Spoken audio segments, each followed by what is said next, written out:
ଅଙ୍ଗନ ନଦୀରୁ ବେଆଇନ ଭାବେ ବାଲି ନେଉଥିବା ଦୁଇଟି ଗାଡ଼ି ଜବତ। ଡୁଙ୍ଗୁରିପାଲି 13/11/2025।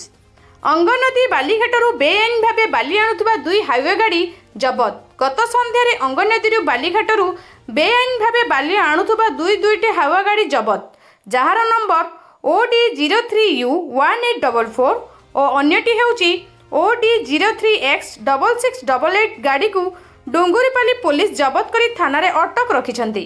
ଏନେଇ ଡୁଙ୍ଗୁରିପାଲି ଥାନାର ଏଏସ୍ଆଇ ଏକମ୍ବର ନାୟକଙ୍କୁ ପଚାରିବାରୁ ଉକ୍ତ ଜବତ ହୋଇଥିବା ଦୁଇ ଟ୍ରକ୍ ଖଣି ବିଭାଗକୁ ହସ୍ତାନ୍ତର କରାଯିବ ବୋଲି କହିଥିଲେ। ଯାହା ଆଇନ ଅନୁଯାୟୀ କାର୍ଯ୍ୟାନୁଷ୍ଠାନ ଗ୍ରହଣ କରିବ ତାହା ଖଣି ବିଭାଗ ନିଷ୍ପତ୍ତି ନେବେ ବୋଲି କହିଥିଲେ।